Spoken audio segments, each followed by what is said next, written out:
សពព្រះរាជហឫទ័យប្រោសព្រះរាជទានឯកឧត្តមហ្សង់ហ្វ្រង់ស្វ័រកូតាំងចូលក្រាបបង្គំគាល់ថ្វាយបង្គំលាសម្ដេចវិបុលសេនាភក្តីសាយឈុំអនុញ្ញាតឲ្យឯកឧត្តមហានឈីទ័រចូលជួបសម្ដេចការគូសំសម្ដេចវិបុលសេនាភក្តីសាយឈុំប្រជុំគណៈកម្មាធិការអចិន្ត្រៃយ៍ព្រឹទ្ធសភាសម្ដេចអគ្គមហាពញាចក្រីហេងសំរិនអនុញ្ញាតឲ្យឯកឧត្តមហានឈីទ័រចូលជួបសម្ដេចការគូសំចំពោះខ្លឹមសារពិស្ដាសូមអញ្ជើញទស្សនាដូចតទៅព្រះករុណាជាអម្ចាស់ជីវិតលើកដំបូងព្រះបាទសម្ដេចព្រះបរមនាថព្រះមហាក្សត្រនៃព្រះរាជាណាចក្រកម្ពុជាជាទីសក្ការៈដ៏ខ្ពង់ខ្ពស់បំផុតព្រះអង្គបានសពរាជរដ្ឋីប្រោសព្រះរាជទានឯកឧត្តមសង្ឃហ្វ្រង់ស្វ័រកូតាំងឯកអគ្គរដ្ឋទូតវិសាមញ្ញនិងពេញសមត្ថភាពនៃសហភាពអឺរ៉ុបប្រចាំព្រះរាជាណាចក្រកម្ពុជានិងលោកជំទាវចូលក្រាបថ្វាយបង្គំគាល់នៅព្រះមហាប្រាសាទខេមរិនក្នុងព្រះបរមរាជវាំងវេលាម៉ោង 11 ព្រឹកថ្ងៃទី 26 ខែមិថុនាឆ្នាំ 2015 ដើម្បីក្រាបថ្វាយបង្គំលាព្រះមហាក្សត្រក្នុងឱកាសដែលឯកឧត្តមឯកអគ្គរដ្ឋទូតសហភាពអឺរ៉ុបបានបញ្ចប់បេសកកម្មការទូតប្រកបដោយជោគជ័យនៅក្នុងអាណត្តិដែលមានរយៈពេលចំនួនជាង 3 ឆ្នាំកន្លងមកក្នុងឱកាសនោះឯកឧត្តមឯកអគ្គរដ្ឋទូតសហភាពអឺរ៉ុបបានថ្វាយដង្វាយវត្ថុអនុស្សាវរីយ៍ជាទង់របស់សហភាពអឺរ៉ុបព្រះករុណាជាអម្ចាស់ជីវិតលើកដំបូងព្រះមហាក្សត្រនៃព្រះរាជាណាចក្រកម្ពុជាជាទីសក្ការៈដ៏ខ្ពង់ខ្ពស់បំផុតព្រះអង្គសពរាជរដ្ឋីប្រោសព្រះរាជទានវត្ថុអនុស្សាវរីយ៍ប្រកបដោយតម្លៃខ្ពង់ខ្ពស់ជូនឯកឧត្តមឯកអគ្គរដ្ឋទូតសហភាពអឺរ៉ុបទទួលបានផ្តិលប្រាក់លោកជំទាវទទួលបានថាសប្រាក់ដែលជាងចម្លាក់ប្រកបដោយស្នាដៃដ៏ចំណានរបស់ខ្មែរបានរំលេចនៅក្បូរក្បាច់ចម្លាក់ប្រពៃណីបុរាណខ្មែរមានក្បាច់អង្គរក្បាច់ផ្កាឈូកនិងក្បាច់ផ្កាភ្ញីដ៏ស្រស់ប្រណិតផ្សេងទៀតដែលបង្ហាញពីភាពរុងរឿងនៃវិស័យសិល្បៈវប្បធម៌របស់ប្រជាជាតិខ្មែរឯកឧត្តមឯកអគ្គរដ្ឋទូតសហភាពអឺរ៉ុបបានថ្វាយនៅសេចក្តីគោរពនឹករលឹកនិងព្រះពរជ័យថ្វាយព្រះករុណាជាអម្ចាស់ជីវិតលើកដំបូងជាទីសក្ការៈដ៏ខ្ពង់ខ្ពស់បំផុតសូមព្រះអង្គបានប្រកបនៅព្រះរាជសុខភាពដ៏ល្អបរិបូរណ៍និងមានព្រះជន្មយឺនយូរជាងរាជព្រះវស្សាដើម្បីគង់ប្រថាប់នៅជាម្លប់ដ៏ត្រជាក់ដល់កូនចៅរបស់ព្រះអង្គជាដរាបតទៅឯកឧត្តមសូមថ្លែងអំណរព្រះរាជគុណដ៏ជ្រាលជ្រៅបំផុតចំពោះព្រះរាជរដ្ឋីដ៏ប្រសើរថ្លៃថ្លាដែលព្រះអង្គបានប្រោសព្រះរាជទានរួមចំណែកធ្វើឲ្យឯកឧត្តមឯកអគ្គរដ្ឋទូតបានសម្រេចនៅភារកិច្ចការទូតដ៏ឧត្តមឧត្តមនេះឯកឧត្តមឯកអគ្គរដ្ឋទូតនៃសហភាពអឺរ៉ុបបានទូតថ្វាយអំពីគោលការណ៍ដ៏ល្អប្រពៃរបស់សហភាពអឺរ៉ុបនិងបន្តការខិតខំថែមទៀតក្នុងការពង្រឹងនិងពង្រីកនៅទំនាក់ទំនងមិត្តភាពនិងកិច្ចសហប្រតិបត្តិការរវាងសហភាពអឺរ៉ុបជាមួយនឹងព្រះរាជាណាចក្រកម្ពុជាឲ្យកាន់តែមានភាពជ្រាលជ្រៅឯកឧត្តមឯកអគ្គរដ្ឋទូតបានទូតថ្វាយពីចំណាប់អារម្មណ៍ប្រកបដោយមនោសញ្ចេតនាមិត្តភាពយ៉ាងជ្រាលជ្រៅថែមទៀតពិសេសនៅក្នុងឱកាសដែលឯកឧត្តមបានមកបំពេញបេសកកម្មនៅកម្ពុជាឯកឧត្តមសូមសម្ដែងនូវការកោតសរសើរដ៏ស្មោះស្ម័គ្រចំពោះស្ថានភាពរីកចម្រើននៅក្នុងប្រទេសកម្ពុជាក្រោមព្រះរាជតម្រិះដ៏ថ្លៃថ្លានិងការគង់ប្រថាប់នៅជាម្លប់ដ៏ត្រជាក់នៃអង្គព្រះមហាក្សត្រសង្គមជាតិយើងមានសេចក្តីសុខសន្តិភាពធានាបាននូវស្ថិរភាពនិងមានការរីកចម្រើនគ្រប់ផ្នែកដោយឥតឈប់ឈរព្រះករុណាជាអម្ចាស់ជីវិតលើកដំបូងព្រះមហាក្សត្រនៃព្រះរាជាណាចក្រកម្ពុជាជាទីសក្ការៈដ៏ខ្ពង់ខ្ពស់បំផុតព្រះអង្គមានព្រះអង្គការសម្ដែងនៅព្រះហឫទ័យបិតិសមនស្សចូលរួមអបអរស្វាគមន៍ដោយសេចក្តីកោតសរសើរដ៏កក់ក្ដៅក្រៃលែងចំពោះឯកឧត្តមឯកអគ្គរដ្ឋទូតនៃសហភាពអឺរ៉ុបដែលបានខិតខំប្រឹងប្រែងយកអស់ពីកម្លាំងកាយចិត្តនិងបញ្ញាញាណធ្វើឲ្យការបំពេញបេសកកម្មការទូតដ៏វិសេសវិសាលរបស់ឯកឧត្តមនៅកម្ពុជាទទួលបានលទ្ធផលយ៉ាងល្អប្រសើរ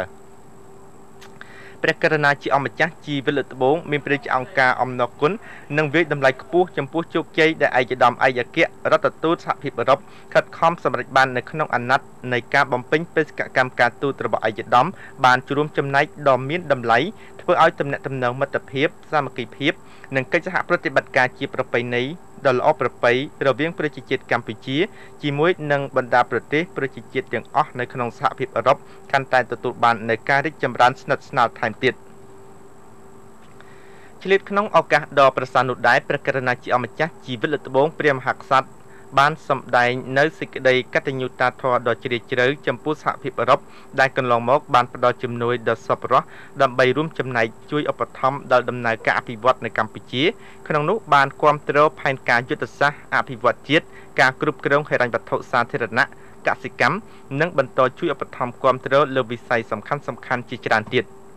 ព្រះករុណាជាអម្ចាស់ជីវិតលើត្បូងព្រះមហាក្សត្រនៃព្រះរាជាណាចក្រកម្ពុជាជាទីសក្ការៈដ៏ខ្ពង់ខ្ពស់បំផុតព្រះអង្គសពព្រះចរតីប្រពជាទានពរជូនឯកឧត្តមឯកអគ្គរដ្ឋទូតសហភាពអឺរ៉ុបសូមបានប្រកបនៅសុខភាពល្អនិងទទួលបាននៅជ័យជំនះក្នុងការបំពេញភារកិច្ចថ្មីជាបន្តទៀតតាមរយៈឯកឧត្តមឯកអគ្គរដ្ឋទូតព្រះអង្គមានព្រះជាអង្គការផ្ដាំផ្ញើនៅសេចក្តីនឹករលឹកសាកសួរសុខទុក្ខនិងពរជ័យសិរីមង្គលជូនថ្នាក់ដឹកនាំសហភាពអឺរ៉ុបក្នុងមនោសញ្ចេតនារិទ្ធចំណងមិត្តភាពដ៏ជិតស្និទ្ធថែមទៀតសម្រាប់ប្រជាជាតិកម្ពុជាជាមួយនឹងបណ្ដាប្រជាជាតិក្នុងសហភាពអឺរ៉ុបសម្ដេចវិបុលសេនាភក្តីសែឈុំអនុញ្ញាតឲ្យឯកឧត្តមហានឈីទ័រចូលជួបសម្ដេចការគួសមនៅព្រឹកថ្ងៃទី26ខែមិថុនាឆ្នាំ2015នៅវិមានព្រឹទ្ធសភាសម្ដេចវិបុលសេនាភក្តីសែឈុំប្រធានព្រឹទ្ធសភានៃព្រះរាជាណាចក្រកម្ពុជាបានអនុញ្ញាតជូនគណៈប្រតិភូសភាប្រឹក្សានយោបាយប្រជាជនចិនដឹកនាំដោយឯកឧត្តមហានឈីទ័រអនុប្រធានសភាប្រឹក្សានយោបាយប្រជាជនចិនចូលជួបសម្ដេចការគួសមនិងពិភាក្សាការងារក្នុងឱកាសដែលគណៈប្រតិភូអញ្ជើញមកបំពេញទស្សនកិច្ចផ្លូវការនៅកម្ពុជាក្នុងជំនួបនេះសម្ដេចវិបុលសេនាភក្តីសែឈុំបានថ្លែងអំណរគុណយ៉ាងជ្រាលជ្រៅចំពោះថ្នាក់ដឹកនាំចិនដែលបានផ្ញើសារលិខិតចូលរួមរំលែកទុក្ខជាមួយក្រុមគ្រួសារថ្នាក់ដឹកនាំនិងប្រជាជនកម្ពុជាចំពោះការទទួលមរណភាពរបស់សម្ដេចអគ្គមហាធម្មពោធិសត្វជាស៊ីមកាលពីថ្ងៃទី8ខែមិថុនាកន្លងទៅនេះសម្ដេចវិបុលសេនាភក្តីមានប្រសាសន៍វិតម្លៃខ្ពស់ចំពោះដំណើរទស្សនកិច្ចផ្លូវការរបស់ឯកឧត្តមហានឈីទ័រនិងគណៈប្រតិភូនៅកម្ពុជាគឺមានសារៈសំខាន់និងមានអត្ថន័យធំធេងណាស់ក្នុងការបន្តជំរុញរដ្ឋបន្តឹងចំណងមិត្តភាពសាមគ្គីភាពនិងកិច្ចសហប្រតិបត្តិការឲ្យកាន់តែរឹងមាំទ្វេឡើងថែមទៀតរវាងប្រជាជននិងប្រទេសទាំងពីរពិសេសគឺបានឆ្លុះបញ្ចាំងពីការអនុវត្តនៅស្មារតីនៃការឯកភាពគ្នារវាងថ្នាក់ដឹកនាំប្រទេសទាំងពីរលើការជំរុញសន្ទុះនៃទំនាក់ទំនងរបស់ប្រទេសទាំងពីរឲ្យក្លាយជាទំនាក់ទំនងកិច្ចសហប្រតិបត្តិការភាពជាដៃគូយុទ្ធសាស្ត្រគ្រប់ជ្រុងជ្រោយលើគ្រប់វិស័យរវាងសាធារណរដ្ឋប្រជាមានិតចិននិងព្រះរាជាណាចក្រកម្ពុជាក្នុងនោះមានទំនាក់ទំនងល្អរវាងស្ថាប័ននីតិបញ្ញត្តិនៃប្រទេសទាំងពីរផងដែរសម្ដេចវិបុលសេនាភក្តីមានប្រសាសន៍ថាទំនាក់ទំនងល្អរវាងប្រទេសទាំងពីរគឺមានលក្ខណៈជាប្រវត្តិសាស្ត្រដែលប្រសូតចេញពីអតីតព្រះប្រមុខរដ្ឋនៃព្រះរាជាណាចក្រកម្ពុជាគឺព្រះករុណាព្រះបរមរតនកោដ្ឋជាមួយអតីតប្រមុខដឹកនាំកម្ពុជាចិនតាំងពីទសវត្សរ៍ឆ្នាំ1950មកម្លេះហើយមរតកជាប្រវត្តិសាស្ត្រនេះត្រូវបានប្រមុខថ្នាក់ដឹកនាំបច្ចុប្បន្ននៃប្រទេសទាំងពីរបន្តជំរុញលើកស្ទួយដល់កម្រិតកំពូលទៅជាកិច្ចសហប្រតិបត្តិការយ៉ាងជិតស្និទ្ធនិងជាដៃគូយុទ្ធសាស្ត្រគ្រប់ជ្រុងជ្រោយដែលបានកំពុងចេញជាផ្លែផ្កាលើច្រើនវិស័យជាមួយនឹងការថ្លែងអំណរគុណចំពោះថ្នាក់ដឹកនាំចិនដែលបានផ្ដល់ជំនួយជាបន្តបន្ទាប់ដល់ព្រឹទ្ធសភាកម្ពុជានោះសម្ដេចវិបុលសេនាភក្តីសែឈុំក៏បានជម្រាបជូនភ្ញៀវផងដែរអំពីសភាពការនយោបាយនៅកម្ពុជាដោយផ្ដោតទៅលើវប្បធម៌សន្តិនិកដែលកំពុងដំណើរការសម្រេចបាននូវលទ្ធផលរួមសម្រាប់ជាតិជាបន្តបន្ទាប់និងមានការគាំទ្រពីមជ្ឈដ្ឋានជាតិនិងអន្តរជាតិថែមទៀតផងដោយឡែកពាក់ព័ន្ធទៅនឹងកិច្ចសហប្រតិបត្តិការរវាងស្ថាប័ននីតិបញ្ញត្តិនៃប្រទេសទាំងពីរសម្ដេចវិបុលសេនាភក្តីបានបញ្ជាក់ថានាពេលខាងមុខនេះឯកឧត្តមទេពងនអនុប្រធានទី2ព្រឹទ្ធសភានឹងដឹកនាំគណៈប្រតិភូទៅបំពេញទស្សនកិច្ចផ្លូវការនៅសាធារណរដ្ឋប្រជាមានិតចិនក្នុងគោលបំណងពង្រឹងនិងពង្រីកទំនាក់ទំនងរវាងសភាប្រឹក្សានយោបាយប្រជាជនចិននិងព្រឹទ្ធសភាកម្ពុជាជាមួយនឹងការថ្លែងអបអរសាទរសម្ដេចវិបុលសេនាភក្តីសែឈុំដែលត្រូវបានជាប់ឆ្នោតជាប្រធានព្រឹទ្ធសភាឯកឧត្តមហានឈីទ័របានថ្លែងអំណរគុណចំពោះថ្នាក់ដឹកនាំនិងប្រជាជនកម្ពុជាដែលតែងតែគាំទ្រចាត់ទុកប្រទេសចិនជាអ្នកជិតខាងល្អជាបងប្អូនល្អនិងជាមិត្តល្អដែលបានផ្ដល់នូវការគាំទ្រគ្នាទៅវិញទៅមកនៅគ្រប់វេទិកាអន្តរជាតិឯកឧត្តមអនុប្រធានសភាប្រឹក្សានយោបាយប្រជាជនចិនបានសម្ដែងនូវការគាំទ្រផងដែរចំពោះការផ្លាស់ប្ដូរដំណើរទស្សនកិច្ចថ្នាក់ខ្ពស់រវាងថ្នាក់ដឹកនាំនៃប្រទេសទាំងពីរទៅវិញទៅមកដែលតាមរយៈនេះយើងនឹងអាចបង្កើនបាននូវជំនឿទុកចិត្តនិងកិច្ចសហប្រតិបត្តិការកាន់តែជិតស្និទ្ធរឹងមាំលើគ្រប់វិស័យរវាងថ្នាក់ដឹកនាំនិងប្រជាជននៃប្រទេសទាំងពីរឯកឧត្តមបានសង្កត់ធ្ងន់ថាទំនាក់ទំនងចិនកម្ពុជាដែលជាទំនាក់ទំនងប្រវត្តិសាស្ត្រដែលបានឆ្លងកាត់គ្រប់ឧបសគ្គនៃការលំបាកជាច្រើនមកហើយនោះនឹងបន្តធ្វើដំណើរទៅមុខមិនថាមានឧបសគ្គអ្វីកើតឡើងទេគឺទំនាក់ទំនងរវាងប្រទេសយើងទាំងពីរនៅតែល្អប្រសើរនិងរឹងមាំជានិច្ច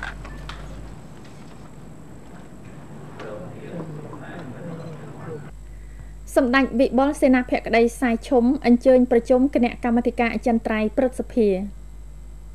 ដោយឡែកនៅរសៀលថ្ងៃទី26ខែមិថុនាឆ្នាំ2015នេះដែរគណៈកម្មាធិការអចិន្ត្រៃយ៍ព្រឹទ្ធសភាបានបើកកិច្ចប្រជុំក្រោមអធិបតីភាពដ៏ខ្ពង់ខ្ពស់របស់សម្ដេចវិបុលសេនាភក្តីសាយឈុំប្រធានព្រឹទ្ធសភានៃព្រះរាជាណាចក្រកម្ពុជាបន្ទាប់ពីបានពិនិត្យនិងពិភាក្សារួចមកគណៈកម្មាធិការអចិន្ត្រៃយ៍ព្រឹទ្ធសភាបានកំណត់យកថ្ងៃអង្គារទី30ខែមិថុនាឆ្នាំ2015វេលាម៉ោង8ព្រឹកបើកសម័យប្រជុំលើកទី7ព្រឹទ្ធសភានីតិកាលទី3របៀបវារៈមានដូចខាងក្រោម 1. ការប្រកាសទទួលស្គាល់សមាជិកព្រឹទ្ធសភាថ្មី 2. ស្ដាប់របាយការណ៍របស់គណៈកម្មាធិការអចិន្ត្រៃយ៍ស្ដីពីសកម្មភាពការងាររបស់ព្រឹទ្ធសភានៅចន្លោះសម័យប្រជុំលើកទី6និងលើកទី7ព្រឹទ្ធសភានីតិកាលទី3 3. ពិនិត្យនិងឲ្យយោបល់លើសេចក្តីព្រាងច្បាប់ស្ដីពីការគ្រប់គ្រងគ្រោះមហន្តរាយ